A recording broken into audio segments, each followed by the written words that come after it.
기대해 나에게 주신 하루를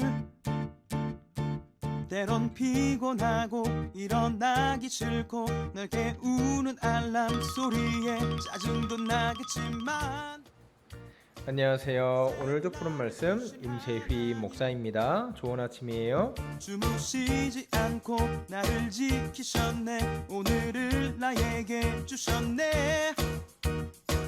새 말씀 안에 주가 주신 사랑과 은혜와 능력. 오늘 하나님께서 우리에게 주시는 말씀 이사야 54장 7절로 10절까지 말씀입니다. 내가 잠시 너를 버렸으나 큰 궁휼로 너를 모을 것이요 내가 넘치는 진노로 내 얼굴을 내게서 잠시 가렸으나 영원한 자비로 너를 궁휼히 여기리라. 내 구속자 여호와께서 말씀하셨느니라. 이는 내게 노아의 홍수와 같도다.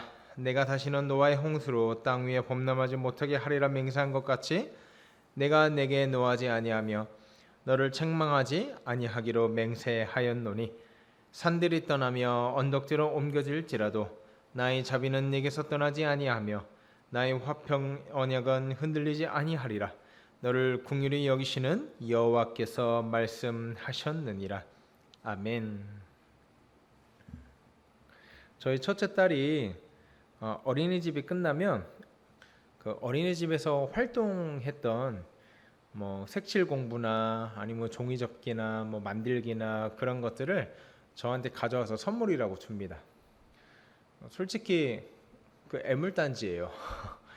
버리자니 조금 미안하고 갖고 있자니 너무 많고 솔직히 쓸모 없어요. 그런데 어느 날 이 녀석이 종이를 이렇게 오려가지고 오뚜기를 만들어 왔습니다.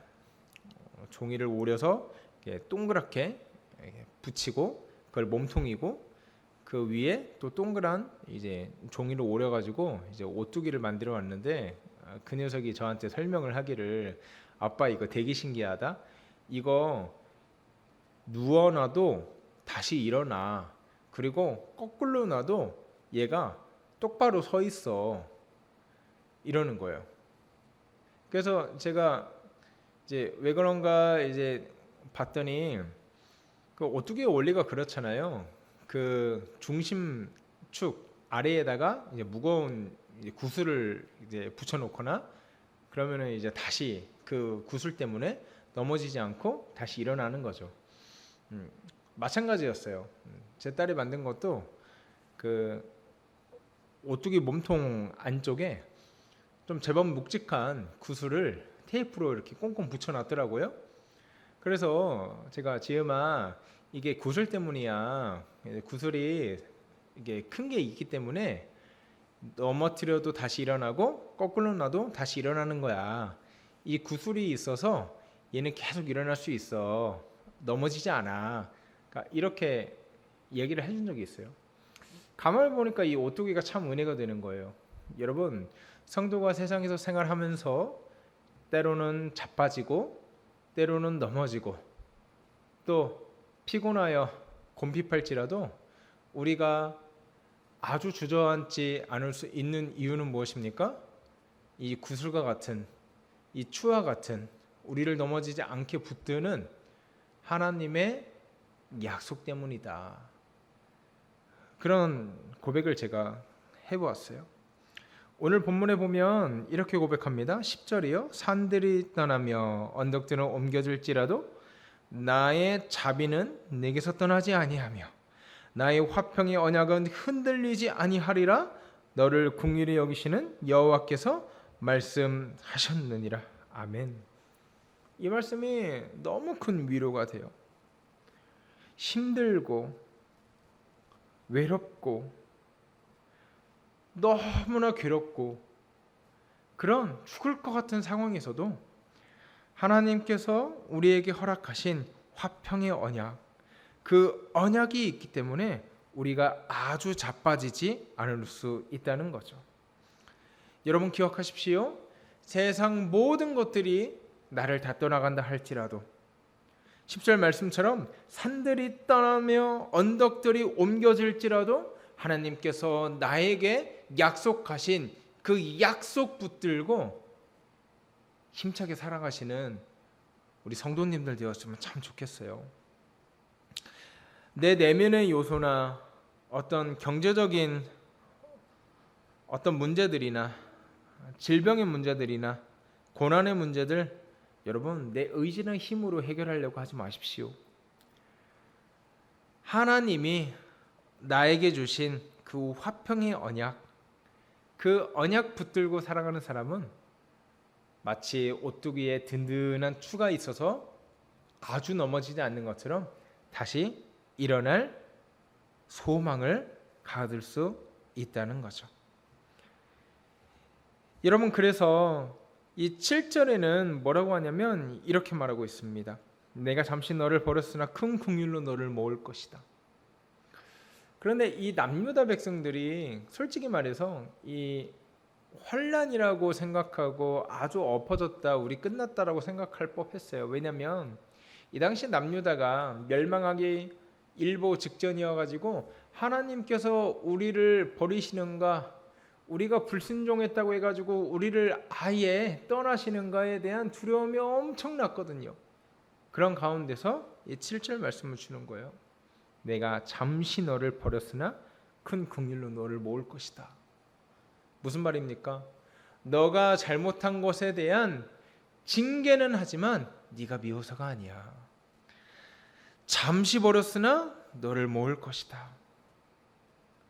그리고 또 뭐라고 하십니까? 8절 넘치는 진노로 네 얼굴을 잠시 가렸으나 영원한 자비로 너를 긍휼히 여길 것이다. 여러분 7절 8절에서 대조되는 게 뭐예요? 내가 너한테, 나 하나님이 택한 백성 너희한테 징계하는 거는 잠시 잠깐이야. 하지만 내 본심은 뭔지 아니? 영원히 너를 긍휼히 여기리라. 영원히 너를 붙들어 줄 거다. 영원히 너에게 소망이 되어서 네가 아주 자빠지지 않도록, 네가 아주 소망을 잃고 낙담하며 살아가지 않도록 내가 오뚜기의 추처럼 중심축이 되어서 너를 영원히 붙들어 줄 거다. 오늘 이 약속을 하나님께서 우리에게 하고 계십니다. 그러므로 여러분, 우리 이 소망 붙들고 당당하게 살아갔으면 좋겠습니다. 환난이나 기근이나 적신이나 나를 그리스도 예수 안에 있는 사랑에서 끊을 수 없을 것이다. 사도 바울의 고백이잖아요. 또 에스겔의 고백은 어떻습니까? 에스겔 37장에 보면 이런 고백이 있어요. 하나님은 나와 화평의 언약을 세웠기 때문에, 영원한 언약이 되게 하셨기 때문에, 또 나를 견고하고 번성하게 하여서 내 안에 성소를 세워서 영원히 이르게 하리니 하나님은 나의 하나님이 되셨다. 사랑하는 여러분, 우리의 삶의 문제 앞에 산적한 문제들, 두려운 상황들, 하나님이 나를 버리시는가, 하나님이 나를 떠나가시는가, 하나님이 나를 버리기로 작정하셨는가, 이런 의심이 들 만한 너무나 큰 고난과 고통 가운데서 아파할지라도 우리 한 가지 기억하는 여러분 되었으면 좋겠어요. 아니다. 이것은 잠시 잠깐 지나가는 것이며 하나님은 영원히 나와 함께 하신다. 영원한 소망이 되셔서 나를 일으키신다. 이 한 가지 소망 붙들고 이번 한 주도 힘차게 살아가는 우리 부른 사랑의 교회 성도들 다 되기를 주의 이름으로 소원합니다. 우리 기도할 때 우리 한 주를 놓고 함께 기도하면서 나아갔으면 좋겠는데요. 하나님, 우리의 삶의 문제 가운데 여러 가지 문제들로 나를 어렵게 하고 또 두렵게 하고 걱정하게 만드는 경제적 문제, 또 가정의 문제, 여러 가지 문제들, 하나님, 그것들이 나를 넘어뜨릴 수 없음을 믿음으로 붙드는 한 주 될 수 있도록 인도하여 주십시오. 또 하나님이 주시는 소망으로, 하나님이 함께 하신다는 믿음으로 이번 한 주 든든히 승리하는 제가 되게 도와주십시오.